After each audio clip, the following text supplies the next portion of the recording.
तो आज का पहला क्वेश्चन हमारे सामने, call the first witness said the जज। जज ने कहा पहले विटनेस को बुलाइए। ये हमारा नरेशन है, तो देख लेते हैं हम। द जज commanded to call the first witness. यहाँ पर हम देख पा रहे हैं पहला हमारा ऑप्शन, द जज commanded to call the first witness. दूसरा है द जज commanded them to call the first witness. The जज commanded that the first witness to be called. यहाँ पर आप 4 ऑप्शन देख पा रहे हैं। मेन प्रॉब्लम स्टूडेंट्स को क्या है, यहाँ पर आप देख पा रहे हैं कि आपको लगभग ये सभी जो ऑप्शन है वो सही लगते हैं। द जज commanded to call the first witness, यहाँ पर देखिए ऑब्जेक्ट टू और फिर कॉल दी फर्स्ट विटनेस लिखा है। यहाँ पर ये सेड द जज, जज ने कहा है तो ये पहले पहुंच जाएगा। जज कमांड, जज ने कमांड दी है तो चारों ही जगह कमांड है, यहाँ तक सही है। अब प्रॉब्लम ये हो जाएगी कि इनमें से कौन सा सिलेक्ट करूं, बिकॉज द जज commanded that the first witness to be called, ये भी ठीक लग रहा है। आपको थोड़े अलग तरीके से इसको समझना होगा। अगर आप इसको समझ जाते हैं तो इस प्रकार के किसी भी क्वेश्चंस को में आपको दिक्कत नहीं होगी। देखिए यहाँ पर एक वर्ब लिखी है दैट इज कॉल्ड कमांड हमारे सामने। अगर आपने कमांड को समझ लिया तो आप इस प्रकार के क्वेश्चंस को भी समझ जाएंगे। कमांड एक वर्ब है, ये तो हम सभी समझते हैं। कमांड का मतलब क्या होता है, आदेश देना होता है। लेकिन ये कैसी वर्ब है, तो आप कहेंगे सर ये ट्रांजिटिव वर्ब है। ट्रांजिटिव वर्ब्स उन वर्ब्स को कहते हैं जिनके बाद एक ऑब्जेक्ट का आना कंपलसरी होता है। अगर ट्रांजिटिव वर्ब के बाद ऑब्जेक्ट ना आए तो वो सेंटेंस गलत माना जाता है। तो मैंने कहा कमांड एक ट्रांजिटिव वर्ब है, इसका मतलब इसके बाद एक ऑब्जेक्ट आएगा। अब देखिए ऑप्शंस पर अब आइए आप। द जज कमांडेड टू कॉल, कमांड के बाद सीधा प्रपोजिशन आ गई, इसका मतलब ये ऑप्शन गलत हुआ। द जज कमांडेड दैम, ये ऑप्शन सही हो सकता है। यहाँ पर कमांडेड के बाद दैट लिखा है, ऑब्जेक्ट नहीं है। Commanded the first witness to be called, ये भी क्या हो जाएगा, गलत हो जाएगा। हम क्या देख पा रहे हैं, हम ये देख पा रहे हैं कि कमांड के बाद ऑब्जेक्ट जो है वो सिर्फ और सिर्फ दूसरे सेंटेंस में है। इसका मतलब ऑप्शन बी आपका बिल्कुल करेक्ट हो जाएगा। इस प्रकार से आपको इन क्वेश्चंस को समझना था। तो आइए मेरे साथ आगे बढ़ते हैं। इसी प्रकार मैं हूं अवध और आपको लेकर आया हूं नरेशंस के क्वेश्चन आपके सामने, और इसी प्रकार आगे लेकर आता रहूंगा। आइए आगे बढ़ते हैं क्वेश्चन नंबर 2 पर।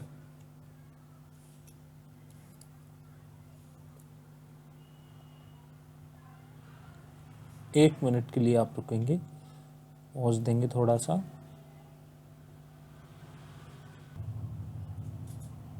आइए क्वेश्चन नंबर 2 पर आते हैं। द क्वीन सैड टू, अब हम क्वेश्चन को पढ़ते हैं। थोड़ा सा मैं इसको छोटा कर लेता हूं जी, इसके लिए रुकना पड़ रहा है, I am sorry.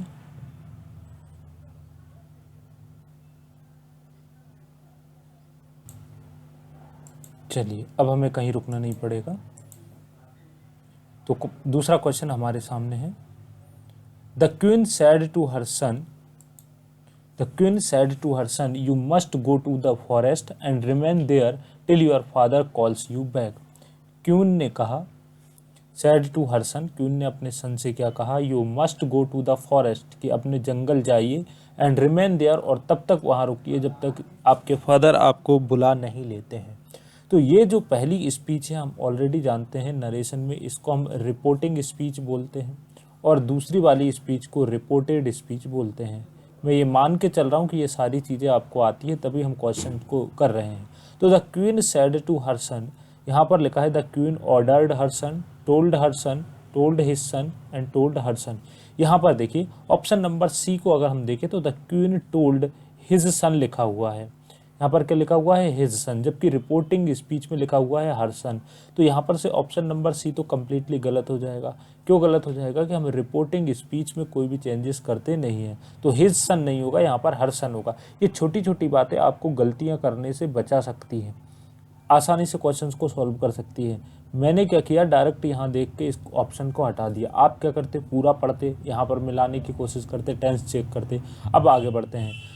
You must go to, देखिए यू अगर यहाँ पर, अब हम इसको सॉल्व करना शुरू करते हैं। The queen ordered her son to go to the forest and remain there. अगला हमारे सामने है the queen told her son that, he must go to the forest, यहाँ पर क्या लिखा है, ही मस्ट। मैं ही पर क्यों जा रहा हूँ कि जब ये यू है वो सेकंड पर्सन का प्रनाउन है, और सेकंड पर्सन का जो प्रनाउन होता है वो हमें पता है नरेशन में ऑब्जेक्ट से चेंज होता है। किससे चेंज होता है, ऑब्जेक्ट से चेंज होता है। और ऑब्जेक्ट कहाँ पर है, यहाँ पर क्या है, हरसन। और हरसन अगर ऑब्जेक्ट है तो ये एक कोई लड़का है, लड़का है मतलब कि बॉय है। बॉय है तो बॉय का प्रनाउन क्या होगा, ही होगा। इसलिए ऑप्शन नंबर 2 फर्स्ट तो गलत हो जाता है, क्योंकि यहाँ पर ऑर्डर्ड हरसन के बाद टू गो टू लिख दिया, जबकि यहाँ पर यू के बारे में कुछ बताया नहीं गया है। इसी प्रकार आप अगर इसको देखें, told Harsan to go to, ये भी गलत हो जाता है। लेकिन हम और आगे बढ़ते हैं और चीज़ों को देखते हैं। यहाँ पर told her son he must go to the forest, यहाँ देखिए must go to the forest and remain there till, देखिए योर फादर, योर मतलब कि ये भी सेकंड पर्सन के प्रनाउन है। योर का किस में बदल जाएगा, ऑब्जेक्ट से चेंज होगा।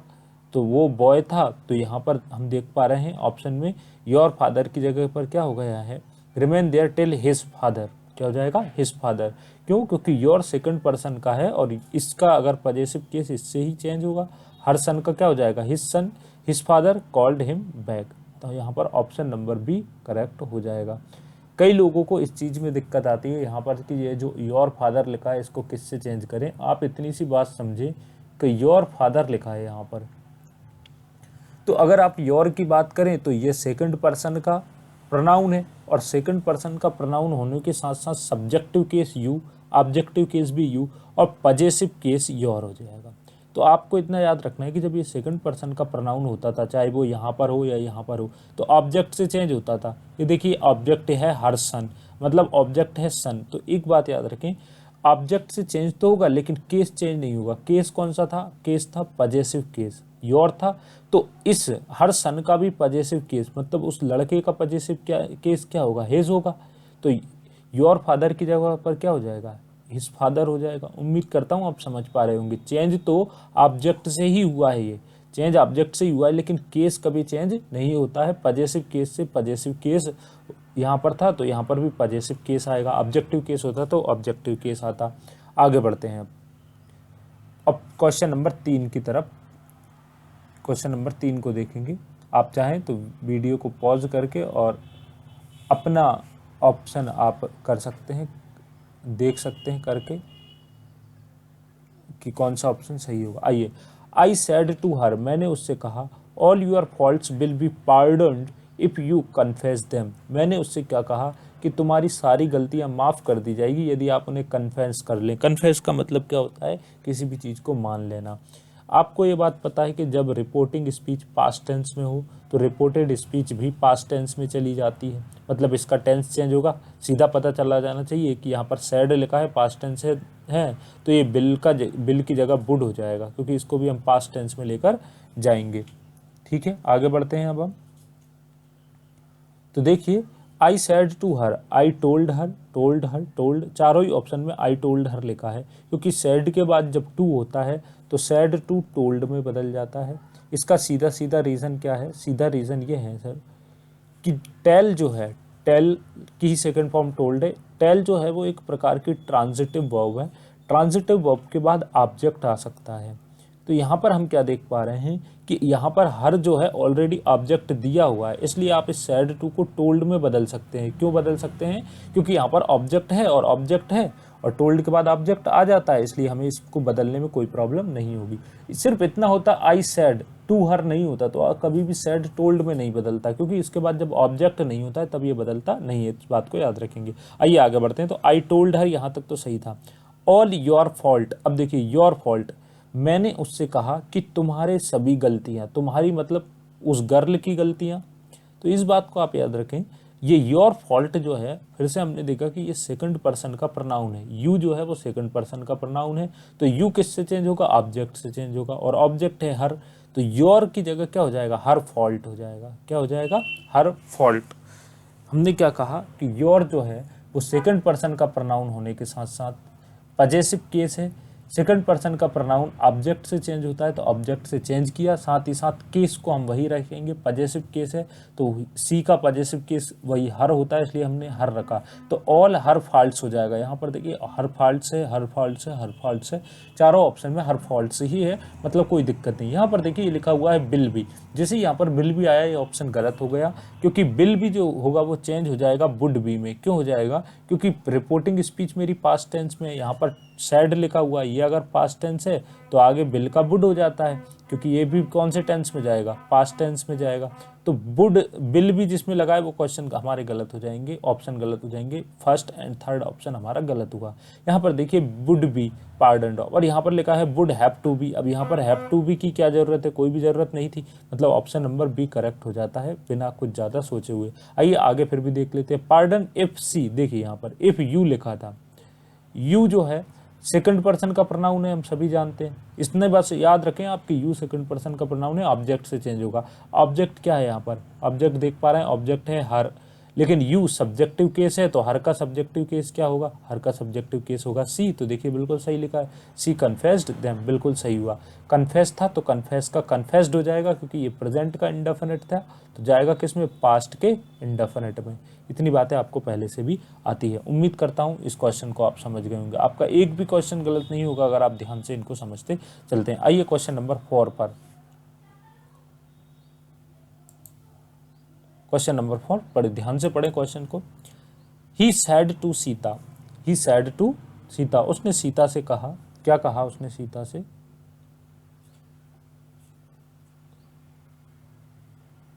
ही सैड टू सीता, उसने सीता से कहा, When do you intend to pay back the money you borrowed from me?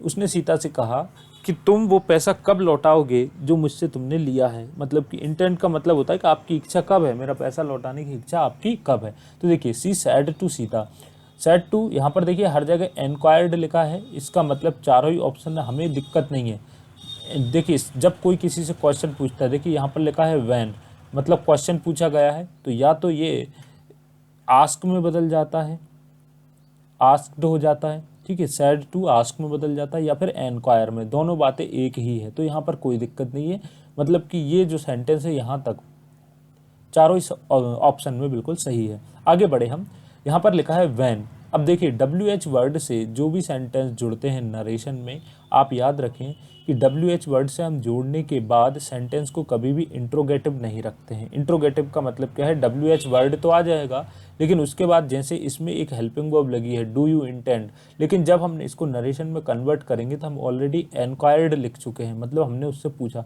तो कभी भी वैन के जस्ट बाद या कोई भी WH वर्ड के जस्ट बाद हेल्पिंग वर्ब नहीं आती, इस वजह से यह ऑप्शन गलत हो गया। आप समझ पा रहे हैं? मैं ये बोल रहा हूँ कि दूसरा जो रिपोर्टेड स्पीच है वो हमेशा पॉजिटिव बन जाता है। नरेशन में जब हम बनाते हैं तो वो पॉजिटिव के स्ट्रक्चर पर होना चाहिए। वैन के बाद हेल्पिंग वर्ब हुई, इसलिए ऑप्शन नंबर ए बिल्कुल गलत हुआ। ही एनक्वायर्ड सीता वैन, वैन के बाद सी लिखा हुआ है, बिल्कुल सही है, सब्जेक्ट पहले आएगा। व्हेन डू यू इंटेंड, देखिए कौन सा टेंस है? प्रेजेंट का इंडेफिनिट, तो प्रेजेंट इंडेफिनिट किस में बदलेगा? पास्ट के इंडेफिनिट में, इसलिए सी इंटेंड का हो गया इंटेंडेड, मतलब यहाँ तक हमें कोई भी दिक्कत नहीं है। She intended to pay back the money she borrowed, यहाँ पर लिखा था यू बोरोड, हमने देखा है यू कौन से पर्सन का प्रोनाउन है? सेकंड पर्सन का प्रोनाउन है। सेकंड पर्सन किससे चेंज होगा? इसके रिपोर्टिंग स्पीच, देखिए रिपोर्टिंग स्पीच होती है ये वाली, इसके ऑब्जेक्ट से चेंज होगा। इसका ऑब्जेक्ट कौन है? सीता है, और सीता एक गर्ल है, गर्ल है तो गर्ल का यहाँ पर सब्जेक्टिव केस क्या होगा? सी होगा। तो यू का क्या हो जाएगा? ये सी हो जाएगा। बोरोड फ्रॉम मी, यहाँ पर क्या लिखा है? बोरोड फ्रॉम मी, पास्ट का इंडेफिनिट टेंस है, और यहाँ पर भी आप देख पा रहे हैं सी बोरोड फ्रॉम मी, पास्ट का इंडेफिनिट टेंस ही यहाँ पर है। मतलब ये सेंटेंस हमारा ये ऑप्शन गलत हो गया। क्यों गलत हो गया? कि सर हमने देखा था कि यहाँ पर प्रेजेंट इंडेफिनिट था तो पास्ट इंडेफिनिट में बदल दिया था। तो यहाँ पर अगर पास्ट इंडेफिनिट है तो वो भी तो चेंज होगा, क्योंकि टेंस चेंज होगा। पास्ट इंडेफिनिट किस में बदल जाता है? पास्ट परफेक्ट में चला जाता है। पास्ट इंडेफिनिट किस में चला जाता है? पास्ट परफेक्ट में। तो ये वाला जो ऑप्शन था हमारा, ऑप्शन नंबर ए भी गलत हुआ और ऑप्शन नंबर बी भी गलत हुआ। अभी देखिए आपके दिमाग में अगर ये आ रहा हो कि ये टेंस में आप कैसे चेंज होने की बात कर रहे हैं, तो ये बड़ा आसान है। जितने भी जैसे प्रेजेंट का इंडेफिनिट है तो पास्ट के इंडेफिनिट में चला जाता है। अब मैं आपके सामने बोलता जा रहा हूँ, आप सुनते चलें। प्रेजेंट इंडेफिनिट पास्ट इंडेफिनिट में, प्रेजेंट कंटिन्यूअस पास्ट कंटिन्यूअस में, प्रेजेंट परफेक्ट पास्ट परफेक्ट में, present perfect continuous past perfect continuous में बदल जाता है। यहाँ तक तो कोई दिक्कत नहीं होगी, मतलब जितने भी प्रेजेंट टेंस हैं वो सारे के सारे पास्ट टेंस में चले जाते हैं। कौन से पास्ट में? करस्पॉन्डिंग पास्ट में, मतलब जो प्रेजेंट होगा वही उसका पास्ट बन जाएगा। अब अगर पास्ट इंडेफिनिट रहेगा, अगर ऑलरेडी क्या कौन सा टेंस है? पास्ट का इंडेफिनिट, तो पास्ट इंडेफिनिट एक टेंस छोड़कर पास्ट परफेक्ट में बदल जाएगा। और अगर पास्ट कंटिन्यूअस है तो पास्ट कंटिन्यूअस एक टेंस छोड़कर पास्ट परफेक्ट कंटिन्यूअस में बदल जाएगा। पास्ट कंटिन्यूअस ऑलरेडी है तो पास्ट परफेक्ट कंटिन्यूअस में, लेकिन पास्ट परफेक्ट ऑलरेडी है तो कोई भी चेंज नहीं होगा। पास्ट परफेक्ट कंटिन्यूअस है तो भी कोई भी चेंज नहीं होगा, मतलब चेंज सिर्फ होगा पास्ट पर इंडेफिनिट में और पास्ट परफेक्ट में। ठीक है, ज़्यादा आप दिमाग पर जोर मत दीजिए, ये बात आपको पहले से आती है तो और अच्छा रहेगा, अदरवाइज इस बात को इतनी जल्दी आप सीख नहीं सकते। यहाँ तो आपको आता है तो ही क्वेश्चन सॉल्व करना है हमें।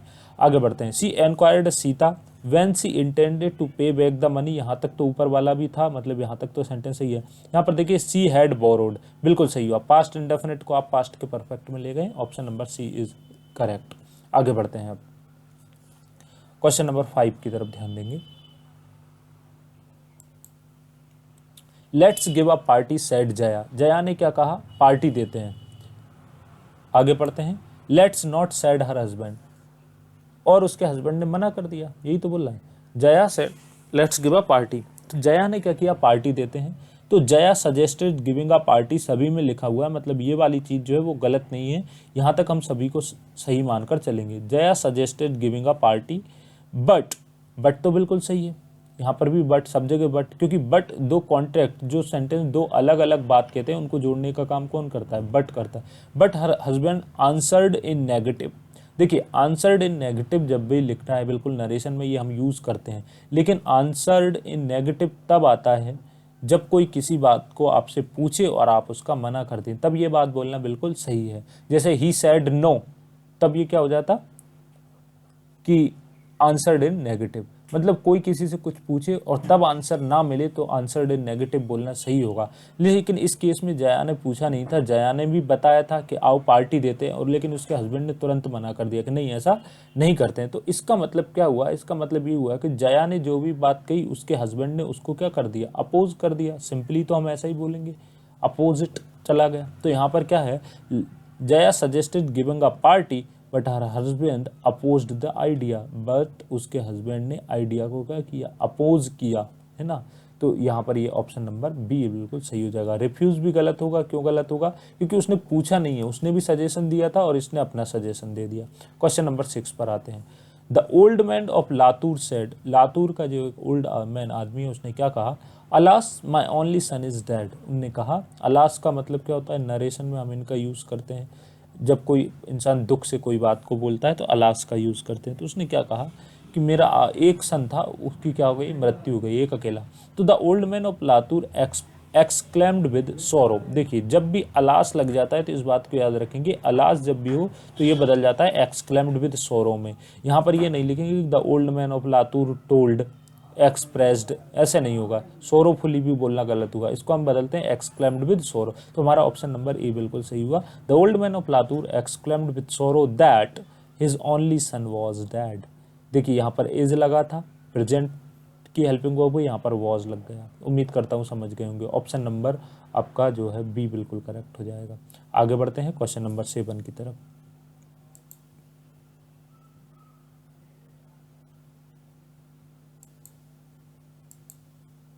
Question number 7, she said to the girl did you do this, उसने लड़की से कहा क्या आपने ये किया है?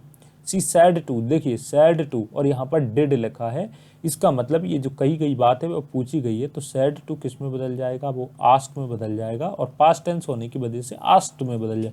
तो सी आस्क्ड द गर्ल, ये सभी जगह 3, ऑप्शन नंबर डी तो गलत हो गया क्योंकि यहाँ पर टोल्ड लिखा है। तो ऑप्शन नंबर तीनों ए बी सी तीनों सही हो सकते हैं। द गर्ल दैट, अब देखिए जब भी इंट्रोगेटिव, जब रिपोर्टेड स्पीच, कौन सी स्पीच? रिपोर्टेड स्पीच जो हमारी है वो अगर इंट्रोगेटिव सेंटेंस हो तब हम क्या करते हैं? तब हम इंट्रोगेटिव सेंटेंस होने पर इसको दैट से नहीं जोड़ते हैं। अगर इंट्रोगेटिव सेंटेंस दो प्रकार के होते हैं, हेल्पिंग वर्ब वाला इंट्रोगेटिव सेंटेंस और WH वर्ड वाला इंट्रोगेटिव। जब हेल्पिंग वर्ब वाला इंट्रोगेटिव सेंटेंस हो तब आप उसे इफ या फिर वेदर से कनेक्ट करते हैं, इफ या फिर वेदर। लेकिन WH वाला होने पर उसी WH वर्ड से ही जोड़ देते हैं। हमने पिछले क्वेश्चंस में भी ये देखा है, एक दो क्वेश्चन हमने पहले की। यहाँ पर हेल्पिंग वर्ब वाला है तो देखिए यहाँ पर देखिए दैट लिखा हुआ है, मतलब ऑप्शन नंबर फर्स्ट गलत हुआ। ये इफ से जुड़ेगा जो कि ऑप्शन नंबर बी और ऑप्शन नंबर सी में दिया हुआ है। ऑप्शन नंबर बी और सी दोनों ही सही हो सकते हैं। आइए आगे बढ़ते हैं। तो सी आस्क्ड द गर्ल इफ सी, देखिए यहाँ पर डिड यू डू दिस लिखा था, मतलब ये पास्ट का इंडेफिनिट टेंस है। और जब पास्ट का इंडेफिनिट टेंस होता है तो पास्ट का इंडेफिनिट चेंज होकर किस में बदल जाता है, पास्ट के परफेक्ट टेंस में बदल जाता है। बस स्ट्रक्चर पॉजिटिव रहेगा। तो हमारे सामने ऑप्शन नंबर बी और सी में देखिए आप, she asked the girl if she had done this, बिल्कुल सही हुआ क्योंकि यहाँ पर हैड लगेगा, क्योंकि ये पास्ट का इंडेफिनिट था तो ये पास्ट का परफेक्ट होगा। तो ऑप्शन नंबर सी आपका बिल्कुल करेक्ट हो जाएगा। अगर आपको कहीं पर भी कोई भी डाउट रह जाता है तो आप कमेंट करके बताइए, मैं आपको डाउट को क्लियर करूंगा। Question number 8, many happy returns of your birthday, be sad. हमने कहा कि आपके जन्मदिन की बहुत बधाई हो। बी सैड, देखिए ये इन्वर्टेड कॉमास के अंदर है। इन्वर्टेड कॉमास के अंदर वाला रिपोर्टेड स्पीच होता है, भले ये पहले लिखा है अब भी ये रिपोर्टेड स्पीच होगा। बी सैड, तो देख कुछ कॉमन अंडरस्टैंडिंग होती है।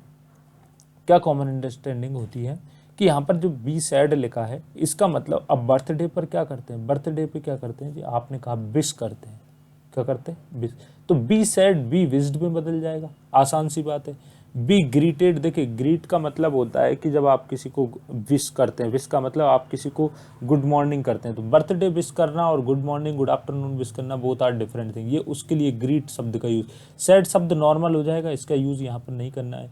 प्रे शब्द का करना नहीं है, प्रे क्यों करेंगे, हमने कोई उससे प्रार्थना नहीं कर रहे हैं। We wished him many happy returns of his birthday, हमने उसको विश किया उसके बर्थडे पे। तो option number C would be correct. आइए क्वेश्चन नंबर 8 की तरफ आगे बढ़ते हैं, क्वेश्चन नंबर 9 पर।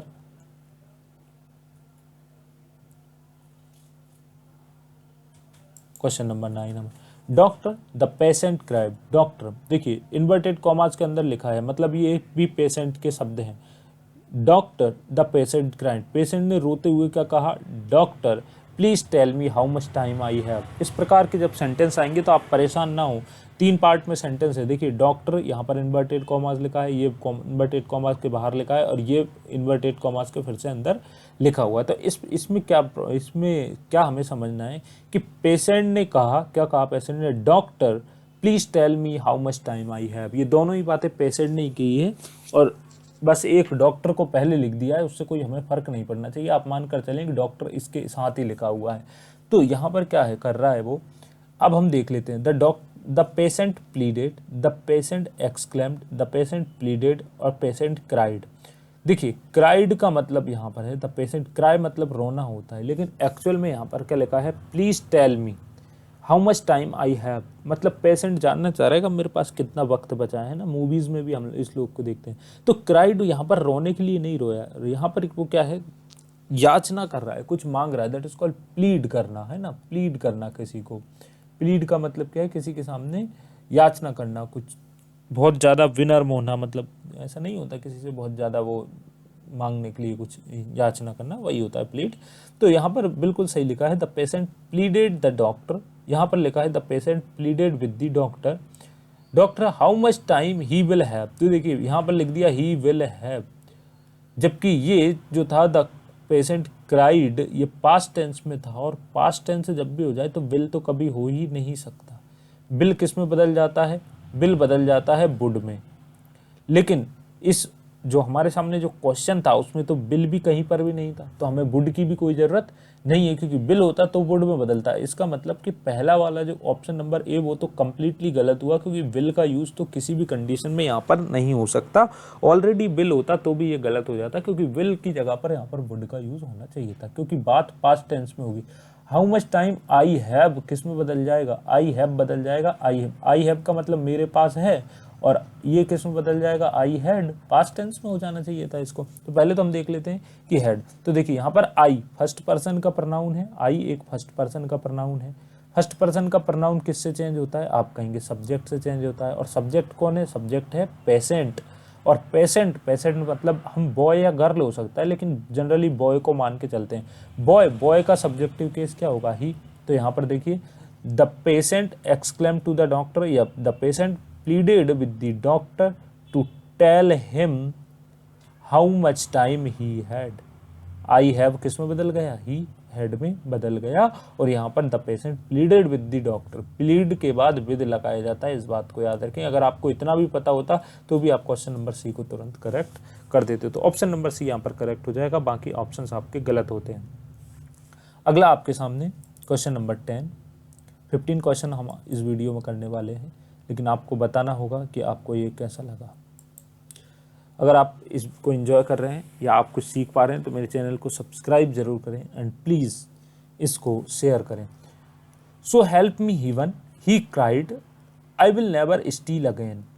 देखिए, ही क्राइड, वह रोया, और ये वाली चीज़ भी इन्वर्टेड कॉमास के अंदर है और ये वाली इन्वर्टेड कॉमास के अंदर है। फिर से मैंने कहा, जब अलग अलग दो जगह इन्वर्टेड कॉमास के अंदर कोई चीज़ें हैं तो आप मानकर चले ये और ये एक ही जगह है ना, अलग अलग नहीं है ये बात। उसने क्या कहा कि help me heaven. Help me heaven का मतलब होता है कि भगवान से बोलना, भगवान मेरी मदद करो, अब मैं आगे से चोरी नहीं करूंगा। पकड़ा गया होगा चोरी करके, तभी तो ऐसा बोल रहा है, इस बार मुझे बचा लो, मैं आगे से ऐसा नहीं करूंगा। तो यहाँ पर देखिए, सबसे पहली बात आपको जो याद रखनी है, बिल लिखा है, ये क्राइड पास्ट टेंस है, बिल बदल जाएगा वुड में। तो जिस सेंटेंस में हमारा वुड लिखा होगा वही हमारा करेक्ट होगा। ये क्या कर रहा हूँ मैं, ऑड वन आउट कर रहा है, हम तुरंत सेंटेंसेस को बाहर करने की कोशिश कर रहे हैं कि जितनी जल्दी हो सके, ठीक है। लेकिन वो हमारा दूसरा अप्रोच रहेगा। इस क्वेश्चन में मत लगाइए, क्योंकि ये क्वेश्चन थोड़ा सा टेढ़ा टाइप का है, इसमें अलग आपको कुछ सीखने को मिल सकता है। तो आइए अब ऑप्शंस को पढ़ना शुरू कर देते। He wanted heaven to help him so that he would never steal again. देखिए, सो दैट का मतलब क्या होता है, ताकि। ही वॉन्टेड हीवन, वह भगवान से चाहता है कि उसकी मदद करे ताकि वह आगे से चोरी ना करे। ये कोई सेंस नहीं दे रहा है। क्यों नहीं दे रहा है कि आज वो तो ताकि नहीं, वो ऐसा थोड़ी बोल रहा है कि मेरी ये मदद कर दो ताकि आगे से मुझे ये करना ना पड़े। वो तो अब फंस चुका है उस कंडीशन में, आदमी ऐसा बोल रहा है, मतलब ये तो बिल्कुल गलत हुआ। इस एक बात को आप याद रखेंगे, जब यहाँ पर एक्सक्लेमेटरी सेंटेंस साइन लग जाता है तो सेंटेंस नॉर्मल नहीं रह जाता। ये नॉर्मल स्ट्रक्चर पर है, बिल्कुल गलत हो जाएगा। सी एक्सक्लेम्ड, यहाँ पर लिखा है ही क्राइड और यहाँ पर लिखा है सी एक्सक्लेम्ड, बिल्कुल गलत होगा, क्योंकि सब्जेक्ट ही चेंज कर दिया। यहाँ पर ही था और यहाँ पर सी है। आप ज़्यादा सोचना नहीं है आपको, अगर आप ज़्यादा सोचोगे तो आपको ये सही लगने लगेगा, जबकि इसमें एक ही गलती है ये, अदरवाइज ये सही हो सकता है। He exclaimed to heaven that he would never steal again, उसने भगवान से कहा कि मैं अब आगे चोरी नहीं करूँगा। अगला, he exclaimed heaven to help him that he would never steal again. एक तो हमारे सामने ये है, he called upon heaven to witness his resolve never to steal again। देखिए, यहाँ पर अगर आप देखें, he exclaimed heaven to help him that, क्यों हेल्प करे, he would never steal again, कि मैं आगे से चोरी नहीं करूँगा। और इसको पढ़िए, he called upon heaven, he called upon heaven का क्या है, उसने भगवान को साक्षी माना और भगवान को विटनेस किया कि his resolve never to steal again, कि मैं आगे से चोरी नहीं करूंगा। ज़्यादा सेंस वाइज आप जाएंगे तो ऑप्शन नंबर डी ही यहाँ पर करेक्ट है, जो कि आपको सेंस की तरफ लेकर चलता है। इस प्रकार के जो क्वेश्चन है एग्जाम में बहुत कम पूछे जाते हैं। अगर 25 मार्क्स के नरेशन आएंगे तो एक आध क्वेश्चन, जिन एग्जाम में नरेशन कम आते हैं उनमें ऐसे क्वेश्चन नहीं पूछे जाते, क्योंकि ये काफ़ी डिफिकल्ट क्वेश्चन हो सकते हैं आपके हिसाब से एग्जाम पॉइंट ऑफ व्यू से, क्योंकि आप उतना ब्रॉड में नहीं सोच पाते हैं। अगला क्वेश्चन नंबर 11 पर ध्यान देंगे।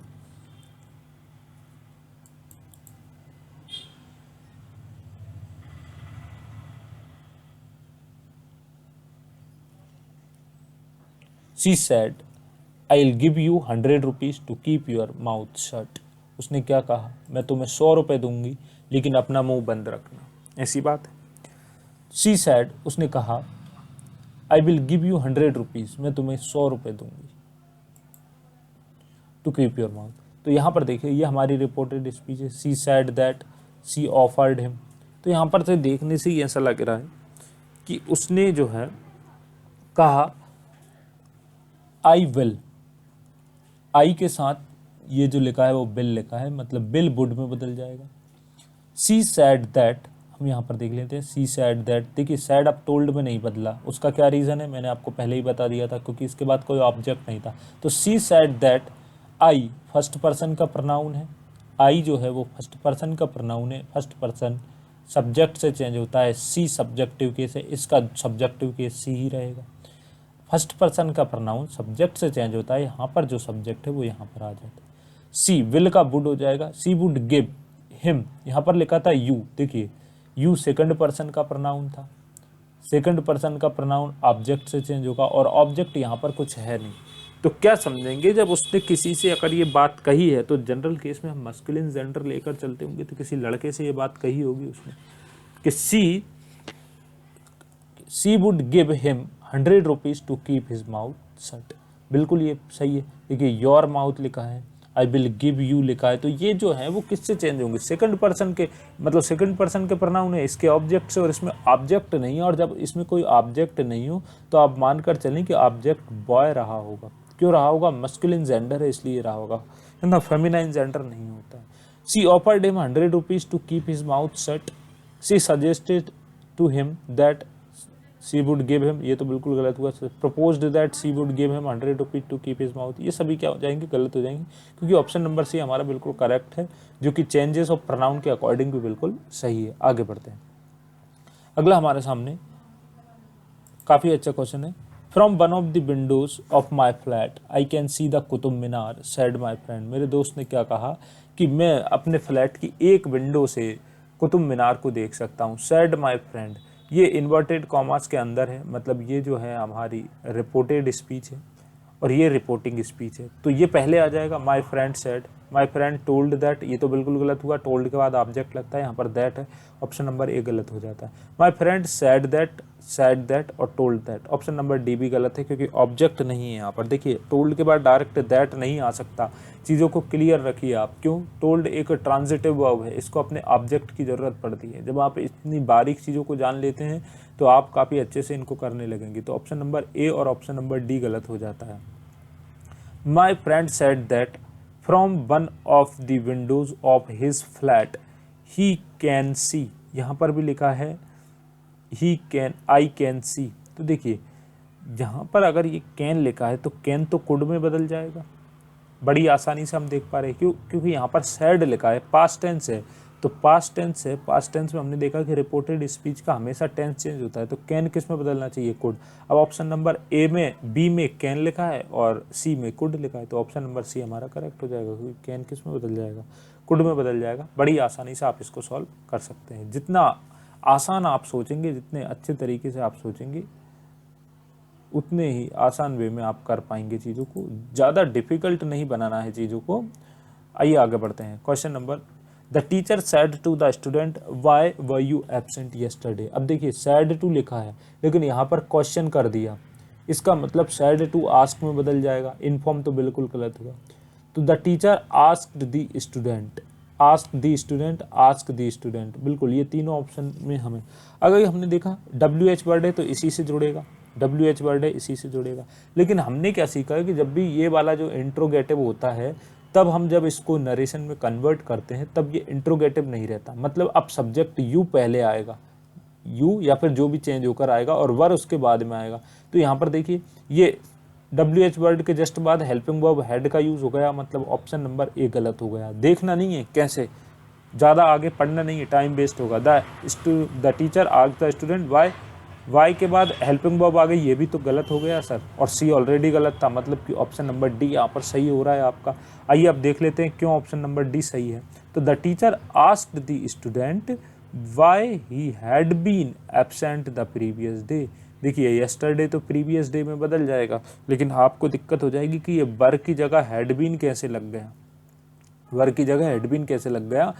अब देखिए मैंने बोला आई एम अ टीचर, इसको आप क्या समझते हैं, क्या ये प्रेजेंट कंटिन्यूअस टेंस है या प्रेजेंट का इंडेफिनिट टेंस है, समझना है आपको।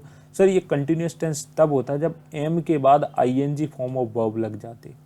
ये एम जो है कंटिन्यूअस टेंस की हेल्पिंग वर्ब तो है, लेकिन यहाँ पर वर्ब की आईएनजी फॉर्म आगे नहीं है, इसका मतलब ये प्रेजेंट का कंटिन्यूअस टेंस नहीं है, इस बात को याद रखेंगे, ये प्रेजेंट का इंडेफिनिट टेंस है। इसी प्रकार यहाँ पर लिखा है वाई वर यू एब्सेंट, कल तुम एब्सेंट क्यों थे, इसका मतलब ये पास्ट का इंडेफिनिट टेंस है, ना कि पास्ट का परफेक्ट टेंस है।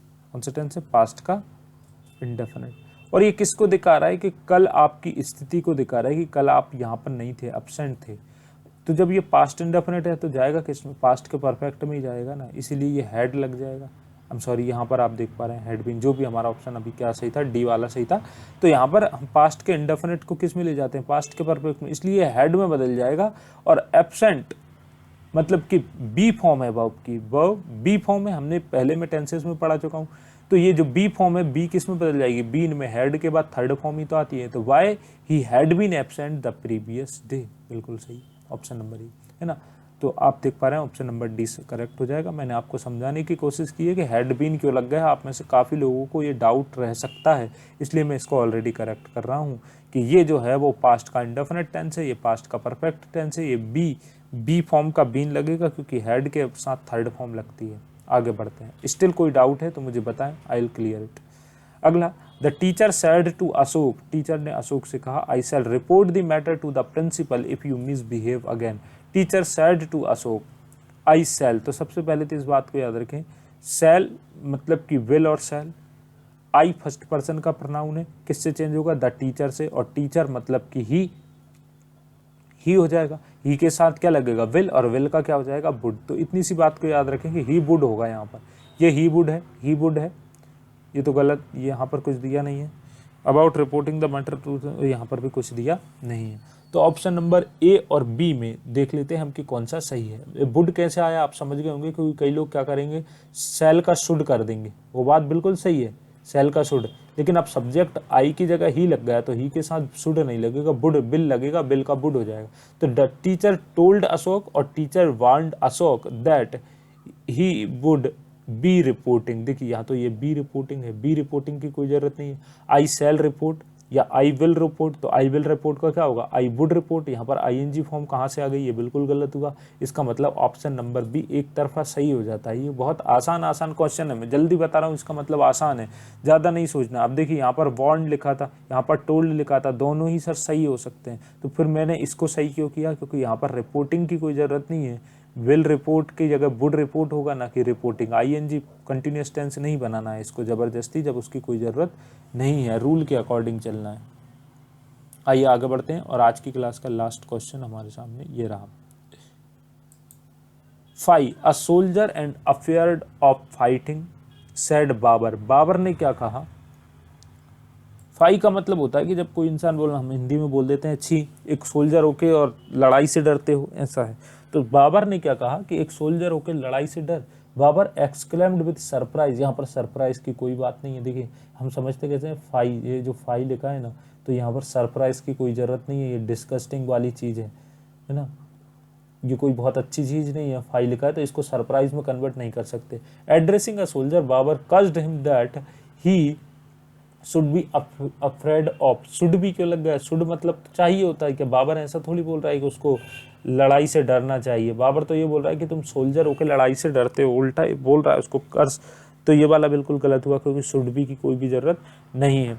Babur cursed the soldier who was afraid of fighting, and Babur cursed and explain that a soldier should not be afraid of fighting.